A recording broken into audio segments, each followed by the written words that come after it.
اس مرحلے پر جو رہبری ہمیں علامہ اقبال کی تحریروں سے ملتی ہے یہ ہے کہ جدید اسلامی جمہوری ریاست میں معاملات سے متعلق تمام شرعی احکام کی تعبیر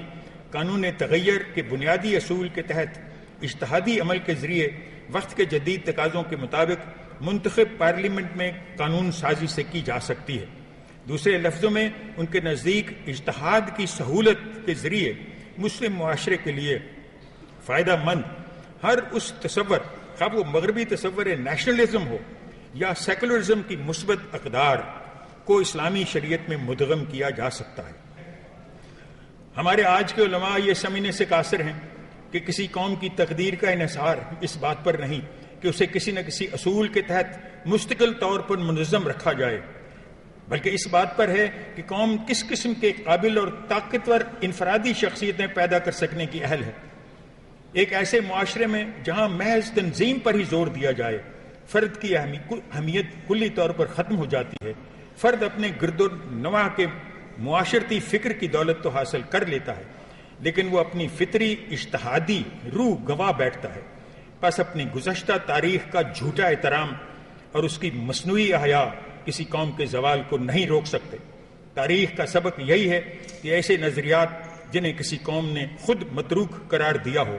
اس قوم میں کبھی قوت حاصل نہیں کر سکتے۔ کسی قوم کے زوال کو روکنے کے لیے جس قوت کی ضرورت ہے وہ خود شناس افراد کی پیدائش، پرورش اور حوصلہ افزائی ہے۔ ایسی شخصیتیں ہی زندگی کی گہرائیوں کا انکشاف کرتی ہیں اور ایسے نئے معیار دریافت کرتی ہیں جن کی روشنی میں ہم یہ دیکھنے کے قابل ہو جاتے ہیں کہ ہمارے گرد و نواح دائمی نہیں بلکہ بدلے جا سکتے ہیں۔ بر صغیر کے علماء علامہ اقبال کو محض ایک شاعر یا فلسفی سمجھتے ہوئے فکر اقبال کے حرکی پہلوؤں کو نظر انداز کرتے چلے آئے ہیں۔ مولانا نجم الدین اصلاحی علامہ اقبال کے بارے میں ان کے مخصوص نقطہ نگاہ کی وضاحت یوں کرتے ہیں: ہم ڈاکٹر صاحب مرحوم کو ایک شاعر اور فلسفی سے زیادہ اہمیت دینے کو شرعی جرم سمجھتے ہیں۔ پاکستان میں قانون سازی کا اصول فکر اقبال کی روشنی میں تو ہو سکتا ہے کیونکہ پاکستان جس اسلام کے نام پر بنا ہے وہ مرحومی کے فلسفے کا دوسرا نام ہے۔ اس پس منظر میں یہ کہنا غلط نہ ہوگا کہ مسلمانوں نے پاکستان کے سامنے اس وقت 3 لائحہ عمل ہیں، یا تو قائد اعظم اور علامہ اقبال کے اجتہادی تصورات کی طرف اثر نو رجوع کریں، یا طالبان کا تقلیدی اسلام قبول کر کے قصہ تمام کریں، اور یا اسی منافقانہ نظام سے چمٹے رہیں جو گزشتہ 60 برس سے زائد مدت تک پاکستان میں پرورش پا رہا ہے اور جو سٹیٹس کو کے طور پر مقدمے کے سب فریق قبول کرتے ہیں۔ تھینک یو ویری مچ، شکریہ۔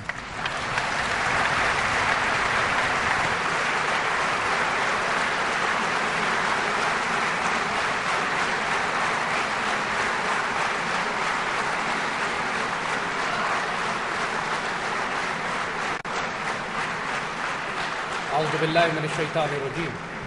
بسم اللہ الرحمن الرحیم، رب اشرح لی صدری ویسر لی امری واحلل عقدۃ من لسانی یفقهوا قولی، اللہم صل وسلم وبارک علی سیدنا محمد وعلی آلہ وصحبہ وسلم۔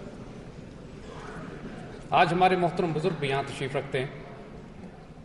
ہمارے اساتذہ بھی، ہمارے دوست، ہماری بہنیں۔ ہم یہاں رسمی تقریر کرنے نہیں آئے، جو ہمیں جانتے ہیں وہ اس بات سے واقف ہیں کہ نہ ہم نے کبھی رسمی تقریر کی ہے نہ آج کریں گے، اور ہو سکتا ہے ہماری باتیں کچھ ہمارے بزرگوں کو بری بھی لگیں، لیکن ہمارا آج کا خطاب،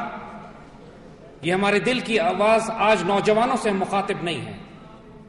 ہم اپنی اس نسل سے مخاطب ہیں جو ہم سے پہلے گزر گئی، جو ہمارے بزرگ ہیں۔ اس لیے بصد احترام، عزت کے ساتھ، گستاخی کی معافی چاہتے ہوئے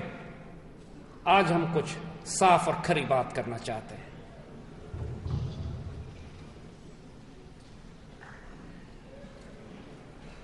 آج صبح سے ہمیں غیر معمولی خوشگوار حیرت ہو رہی ہے۔ آج زندگی میں پہلی دفعہ جب اقبال ڈے آیا تو ہمیں صبح سے سینکڑوں SMS میسیجز پہنچ چکے ہیں، پوری دنیا میں لاکھوں میسیجز چل رہے ہیں اس وقت کہ جہاں پہ پاکستان کی نوجوان نسل جو 21ویں صدی کی نسل ہے وہ اقبال کے شعر SMS میسیجز کے ذریعے پوری دنیا میں پھیلا رہی ہے. یہ ایک ایسا حیرت انگیز انقلاب ہے کہ جو آج سے پہلے کبھی برپا نہیں ہوا. خواتین و حضرات، آج اقبال کے مشن کو شروع ہوئے تقریباً 100 سال ہو چکے ہیں، لیکن اقبال کی شخصیت کے جو پہلو آج ہم آپ سے بات کریں گے، جس پر ہم اپنے بڑوں سے شکایت کرتے ہیں، بڑا دل شکستہ ہو کے، بڑے دکھی ہو کے شکایت کرتے ہیں کہ آپ نے ایسا ظلم کیوں کیا اس امت کے ساتھ. پاکستان بننے سے پہلے اقبال کا جو رول دنیا کے سامنے تھا، بنیادی طور پر وہ ایک ٹیکٹیکل رول تھا، وہ جیو پولیٹیکل رول تھا. وہ جو امیجیٹ کرائسس اور تھریٹ ایک امت مسلمہ کو لاحق ہو چکا تھا خلافت راشدہ کے، خلافت عثمانی کے ٹوٹنے کے بعد، پوری امت ظلمت کا شکار تھی. نہ سیاسی طاقت تھی، نہ مذہبی طاقت تھی، نہ امت تھی، نہ قوم تھی، نہ ریاست تھی، نہ حکومت تھی، نہ قائد تھے.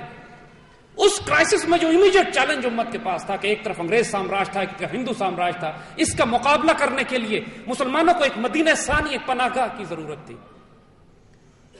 اقبال نے جو اس وقت تصور دیا کہ ہم حکومت میں سے حصہ نہیں لیں گے، ہم بر اعظم میں سے حصہ نکال کر ایک مدینہ ثانی قائم کریں گے، وہ اس وقت کی ایک اہم ترین ضرورت تھا. اس کی اہمیت سے کوئی انکار نہیں.